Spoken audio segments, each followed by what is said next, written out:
இறை இயேசுவில் அன்பு நிறை சகோதர சகோதரிகளே, உங்கள் சகோதர சகோதரிகளுள் ஒருவர் உங்களுக்கு எதிராக பாவம் செய்தால் நீங்களும் அவரும் தனித்திருக்கும் பொழுது அவரது குற்றத்தை எடுத்து காட்டுங்கள். கிறிஸ்து வழங்கிய அன்பு கட்டளைக்கு இரு பக்கங்கள் உண்டு. ஒன்று, நாம் கடவுளை அன்பு செய்வது.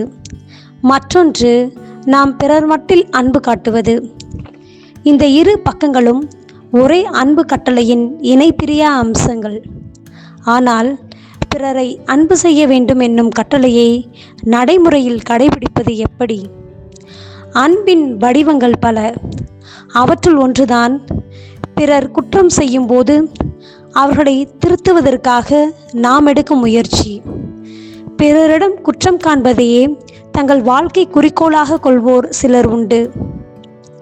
இவர்கள் தங்களுடைய குறைகளை பற்றி கவலைப்படாமல் பிறரை திருத்துவதிலேயே கருத்தாயிருப்பார்கள். இது இயேசுவின் அணுகுமுறை அல்ல. நம்மிடம் காணப்படுகின்ற குறைகளை நாம் களைந்துவிட்டு அதன் பின்னர் பிறரிடம் உள்ள குற்றங்களை சுட்டிக்காட்டுவதே முறை. ஆனால் குற்றம் காண்பதிலும் பல வகைகள் உண்டு. பிறரை குறை கூறுவதற்கென்றே குற்றம் காண்பது உண்மையான அன்பு அல்ல. மாறாக பிறர் நல்வழிக்கு திரும்ப வேண்டும் என்னும் நல் எண்ணத்தோடு பிறருடைய குற்றங்களை திருத்துவதற்கு நாம் முயன்றால் அதுவே பிறரன்பின் சிறந்த வெளிப்பாடாக அமையும்.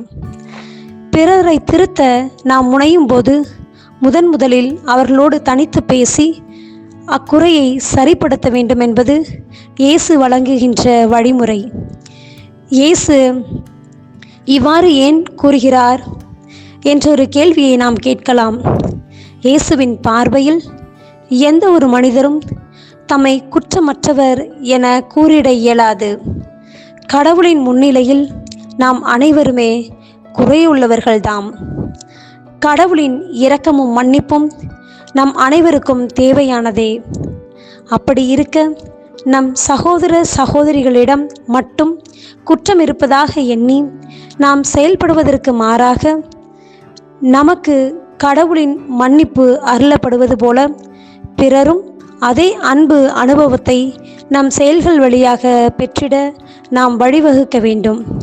இறைவா, உம்மிடமிருந்து நாங்கள் பெறுகின்ற மன்னிப்பு அனுபவத்தால் ஊக்கம் பெற்று எங்களை அடுத்திருப்போரையும் அன்போடு நெறிப்படுத்த எங்களுக்கு அருள் தாரும்.